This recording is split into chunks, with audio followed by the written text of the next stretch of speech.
Hello friends, मैं हूं KP Singh. आप देख रहे हैं मेरा चैनल पढ़ोगे तो पढ़ोगे। अगर आप सीखना चाहते हैं रोज कुछ नया तो प्लीज़ मेरे चैनल को सब्सक्राइब करें और बेल आइकन को जरूर दबाएं ताकि आप तक पहुंचे वीडियो सबसे पहले। तो मैं लाया हूं आपके लिए क्लास 10 एक्सरसाइज 1.3 किताब एनसीईआरटी। तो जल्दी से शुरू करते हैं पहले क्वेश्चन से। तो क्या कह रहा है पहला क्वेश्चन? सिद्ध कीजिए कि रूट 5, अब देखिए यहाँ पर रूट 5 हो, रूट 3 हो, रूट 2 हो, रूट 7 हो, तो उसमें घबराना नहीं है। एक ही मेथड रहेगा, सेम टू सेम वैसे ही करते जाना है।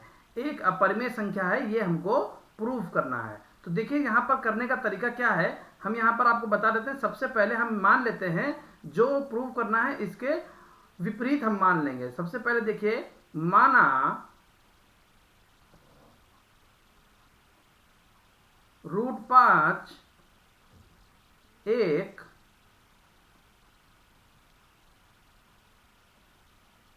परिमेय संख्या है। देखिए हमने यहाँ पर क्या मान लिया, हमको प्रूफ अपरिमेय करना है लेकिन हमने परिमेय मान लिया। अब किसी भी परिमेय संख्या को आपको पता है कि अगर वो परिमेय संख्या है तो उसको हम p/q के रूप में ले सकते हैं। तो रूट 5 बराबर p/q, ठीक है। आगे लिख देंगे जहां p, q सह अभाज्य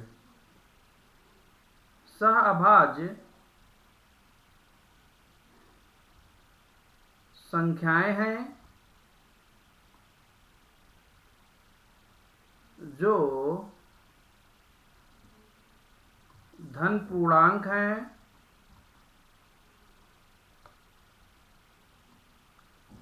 और q नॉट इक्वल टू 0, और q जो है वो 0 के बराबर नहीं है, ठीक है ना। अब हम यहाँ पर क्या करेंगे, ये हमने यहाँ पर लिख दिया p/q के बारे में बताया, p और q के बारे में हमने बता दिया कि ये सहअभाज्य धन पूर्णांक हैं, ठीक है। और q जो है 0 के बराबर नहीं है, उसके अलावा कोई भी हमारा पूर्णांक है। अब हम यहाँ पर क्या करेंगे, दोनों पक्षों में वर्ग कर देंगे। दोनों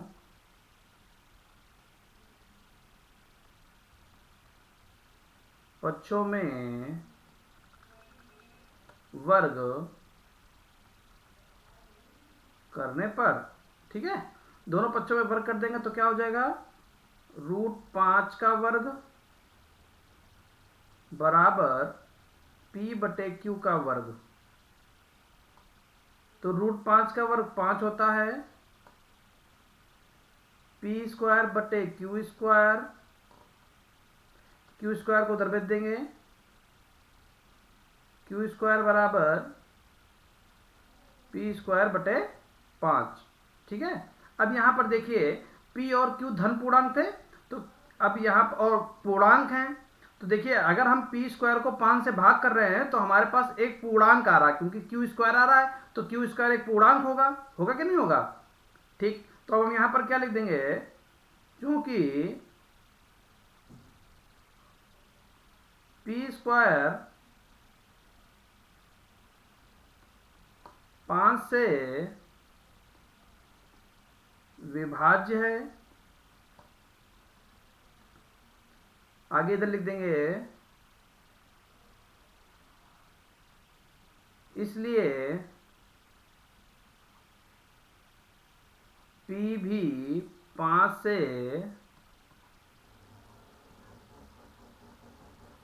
विभाज्य होगा, ठीक है। अगर कोई भी संख्या उसका वर्ग 5 से विभाजित है तो वो संख्या 5 से भी विभाजित होगी, ये हर कंडीशन पर माना जाएगा, ठीक है। अब हमको पता चल गया है जो p है वो 5 से विभाज्य है, तो हम यहां पर लिख सकते हैं, तो p/5 बराबर r, जहां r एक धन पूर्णांक है, ठीक है। अब हम क्या करेंगे, इस 5 को उधर भेज देंगे, तो p/r बराबर 5, ठीक है। अब यहाँ पर दोनों पक्षों में वर्ग कर देंगे, दोनों पक्षों में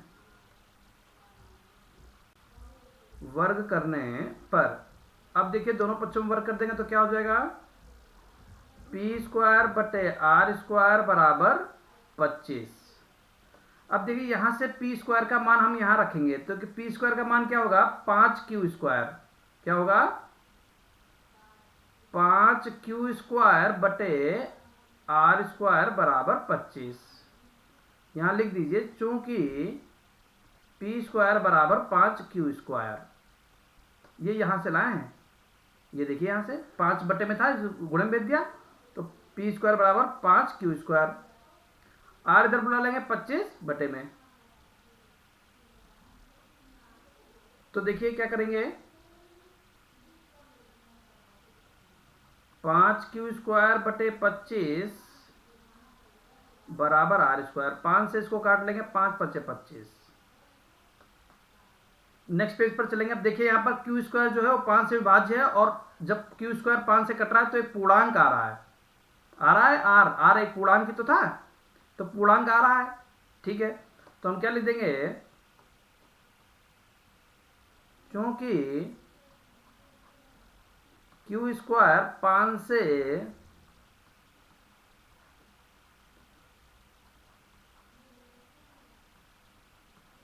विभाज्य है, इसलिए क्यू भी 5 से विभाजित होगा, विभाजित होगा। अब देखिए यहां पर एक बात आ गई, यहां हम बता रहे हैं Q जो है 5 से विभाज्य है, पिछले पेज पर चलेंगे, और यहां हम कह रहे हैं कि जो P है वो 5 से विभाज्य है, P भी 5 से कट रहा है और Q भी 5 से कट रहा है, ठीक है। हम क्या यहां पर लाए हैं कि P भी 5 से कट रहा है और Q भी 5 से कट रहा है, लेकिन यहां पर जब हमने माना था तो वहां तो हम कह रहे थे कि P और Q सहअभाज्य है, सहअभाज्य का मतलब है P और Q किसी संख्या से नहीं कट रहा है। यहां हम कह रहे हैं P और Q किसी संख्या से नहीं कट रहा है दोनों, और यहां पर हम कह रहे हैं P भी 5 से कट रहा है, Q भी 5 से कट रहा है, तो वो सहअभाज्य कैसे हो गए। तो हमने यहां पर जो माना है और जो हमारा परिणाम आया है वो आपस में विरोध करते हैं, तो यहां नीचे लिख देंगे,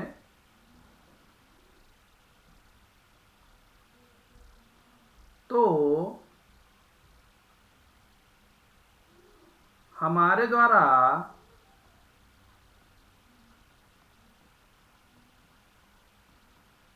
की गई कल्पना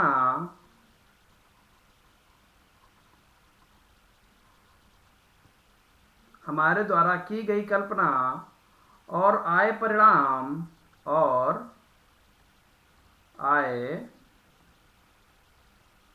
परिणाम आपस में विरोध करते हैं, विरोध करते हैं। अतः √5 हमने क्या माना था, परिमेय माना था, तो हम क्या कह देंगे, √5 एक अपरिमेय संख्या है, ठीक है। तो इस तरीके से हम इस क्वेश्चन को लगा सकते हैं, संख्या है। तो उम्मीद है कि आपको बहुत अच्छी तरीके से समझ में आया होगा। देखिए ये बहुत इंपॉर्टेंट क्वेश्चन है, बिल्कुल आप इसे मिस नहीं कर सकते, ठीक है। तो फिर से एक बार हम आपको फिर से इसको रिवाइज करवा देते हैं। देखिए सबसे पहले क्या करेंगे, माना √5 एक अपरिमेय संख्या है, ठीक। अब अपरिमेय संख्या है तो इसे हम P बटे Q के रूप में लिख सकते हैं, ठीक।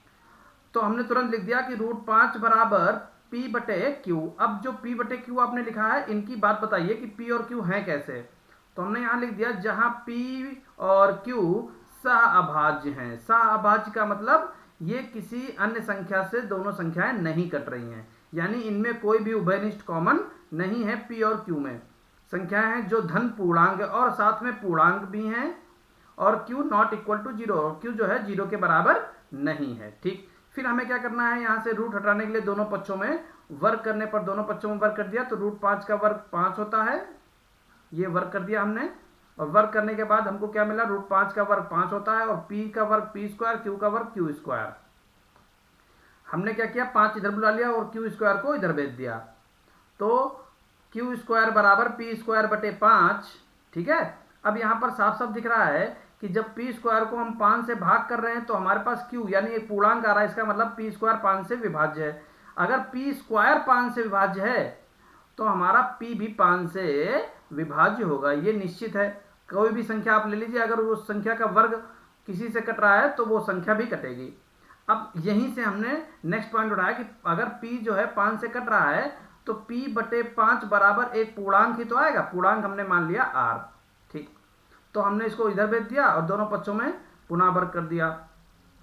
ऐसे भी वर्ग कर सकते थे, बिना भेजे भी वर्ग कर सकते थे, तो हमने दोनों पक्षों में वर्ग करने पर, तो दोनों पक्षों में वर्ग किया तो p स्क्वायर बटे r स्क्वायर बराबर 25, p और p स्क्वायर का मान यहाँ पर हमने रखा है। p स्क्वायर का मान कहाँ से लाए हैं, ये देखिए यहाँ से, p स्क्वायर बराबर 5 उधर भेज दीजिए 5q स्क्वायर, तो p स्क्वायर जगह 5p स्क्वायर बराबर r स्क्वायर, r उधर भेज दिया 25 बटे में भेज दिया, काट दिया। तो अब यहाँ पर क्या दिख रहा है कि q स्क्वायर जो है वो 5 से कट रहा है, जिसके कारण वो पूर्णांक आ रहा है। ठीक है, नेक्स्ट पर चले, तो हमें क्या मिल गया कि q स्क्वायर 5 से विभाज्य है, तो q भी 5 से विभाज्य होगा, निश्चित रूप से 5 से विभाज्य होगा। तो हमारे द्वारा की गई कल्पना और आय परिणाम आपस में विरोध करते हैं। अभी हमने क्या माना था कि p और q सहअभाज्य है, लेकिन हम यहाँ दोनों जगह बता चुके हैं कि p भी 5 से कट रहा है, q भी 5 से कट रहा है, तो सहअभाज्य कहाँ रह गए, तो परिणाम आपस में कैसे करते हैं, विरोध करते हैं, अतः रूट 5 एक अपरिमेय संख्या होगी। तो इस तरीके से हम इस क्वेश्चन को लगा सकते हैं। उम्मीद है कि अब आपको बहुत अच्छी तरीके से समझ में आ गया होगा और इससे रिलेटेड जितने भी क्वेश्चन है वो आप कर लेंगे। अब हम लोग देख लेते हैं क्वेश्चन नंबर 2, क्या कह रहा है, सिद्ध कीजिए 3 प्लस 2 रूट 5 एक अपरिमेय संख्या है। तो देखिए काफी आसान क्वेश्चन है, पहले क्वेश्चन के मुताबिक ये काफी आसान है।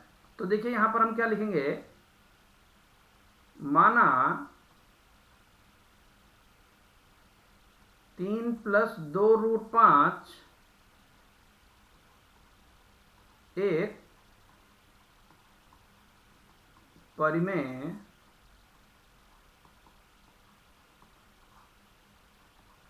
संख्या है। तो 3 प्लस 2 रूट 5 बराबर p बटे q, जहां p और q धन पूर्णांक हैं और q नॉट इक्वल टू 0 है। ठीक है, अब देखिए यहां पर 3 को उधर भेज देंगे तो क्या हो जाएगा, 2 रूट 5 बराबर p बटे q माइनस 3, रूट 5 बराबर p माइनस 3q बटे q, और 2 जो गुणे में लिखा था वो कहाँ आ जाएगा, बटे में आ जाएगा। अब लिखेंगे यहां पर देखिए, क्योंकि p कामा q धन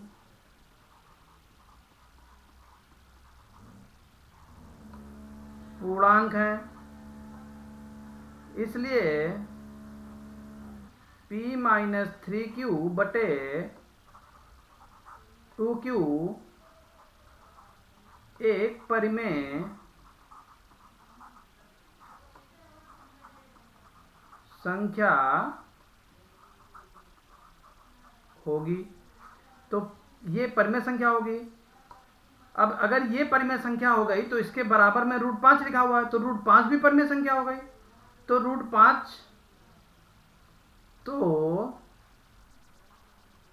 5 भी एक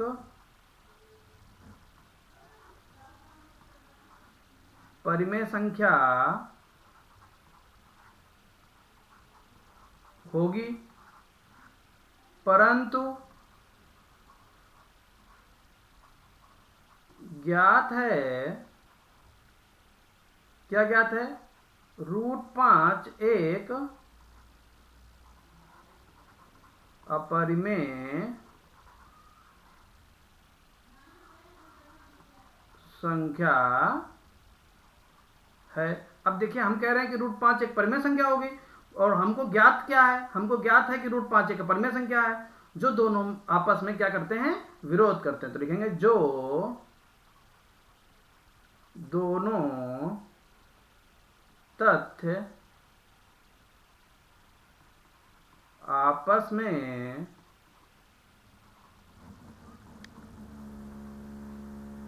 विरोध करते हैं अतः 3 + 2√5 एक अपरिमेय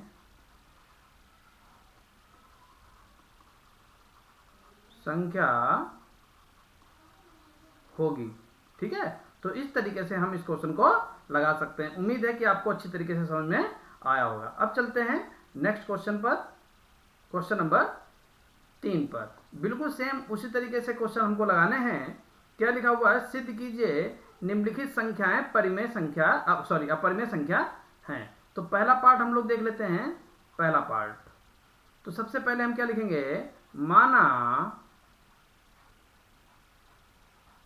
1/√2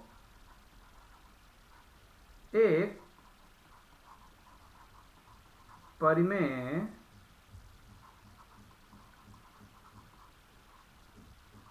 संख्या है। अब 1/√2 अगर परिमेय संख्या है तो हम क्या लिख सकते हैं? 1/√2 बराबर p/q, जहां p, q धन पूर्णांक है। p और q क्या है? धन पूर्णांक है। तो 1/√2 बराबर p/q, तो √2 बराबर q/p। अब लिखेंगे, ध्यान से देखिएगा, चूंकि p, q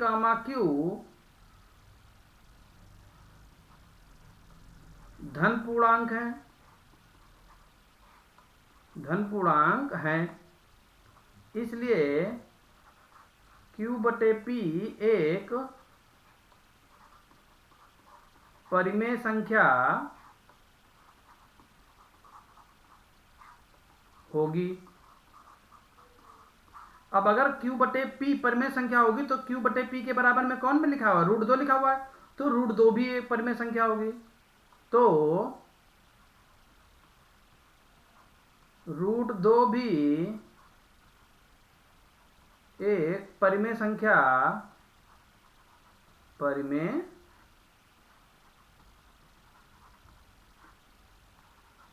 होगी। परंतु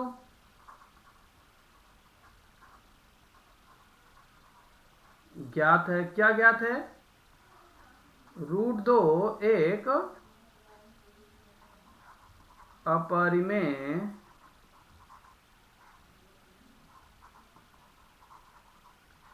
संख्या है जो दोनों तथ्य आपस में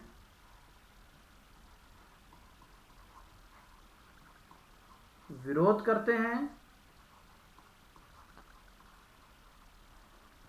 अतः 1/√2 एक अपरिमेय संख्या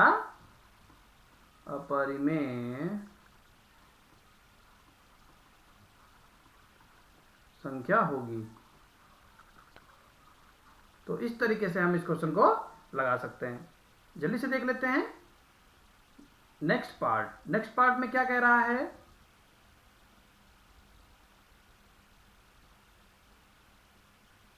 नेक्स्ट पार्ट में कह रहा है 7√5 एक अपरिमेय संख्या होगी। देखिए सेकंड पार्ट में बिल्कुल सेम वैसे ही करेंगे और थर्ड पार्ट हम आपके लिए छोड़ेंगे क्योंकि बिल्कुल सेम ऐसा क्वेश्चन हम लोग कर चुके हैं अभी। तो सेकंड पार्ट में क्या लिखा हुआ, 7√5, तो लिखेंगे 7 माना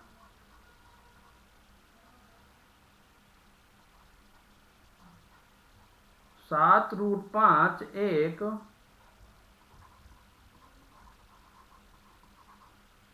परिमेय संख्या है। क्या मान लिया कि 7√5 एक परिमेय संख्या है। तो 7√5 बराबर P/Q, जहां P, Q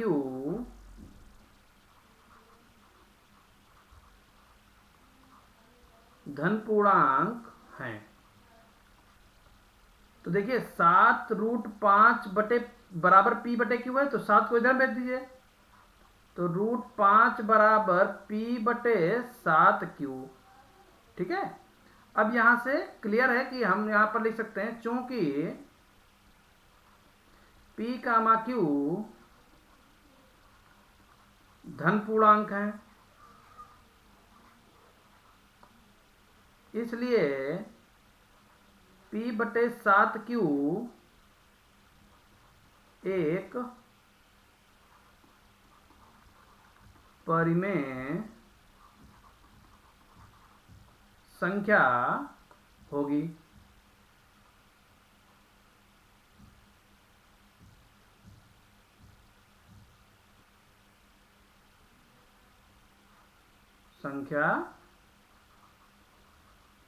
होगी। ठीक है, अब देखिए यहां पर समझिए P/7 की परिमेय संख्या है, तो इसके बराबर में कौन लिखा हुआ, √5, तो √5 भी एक परिमेय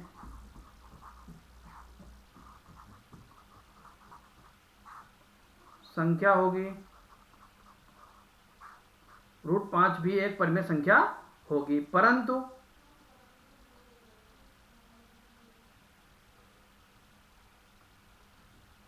लिखेंगे परंतु ज्ञात है √5 एक अपरिमेय संख्या है। √5 कैसी संख्या है, अपरिमेय संख्या, जो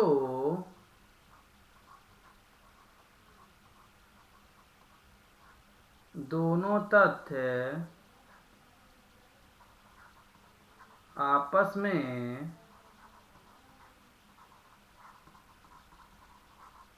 विरोध करते हैं, अतः 7√5 एक अपरिमेय संख्या होगी। ठीक है, तो इस तरीके से हम क्वेश्चन नंबर थर्ड के सेकंड पार्ट को लगा सकते हैं, और थर्ड के थर्ड पार्ट को आपको अपने आप लगाना है, क्योंकि ऐसा ही क्वेश्चन अभी हम लोगों ने दूसरा वाला पढ़ा था। क्वेश्चन नंबर 2 बिल्कुल सेम टू सेम ऐसा ही है, तो उसी तरीके से हम ये लगा लेंगे। ठीक है, ये देखिए इससे मिलता जुलता क्वेश्चन है, इसलिए वो आप क्वेश्चन अपने आप लगा लेंगे। अगर मेरा बताया हुआ आपको अच्छा लगे तो प्लीज़ वीडियो को लाइक करें और चैनल को सब्सक्राइब करें। Thank you for watching.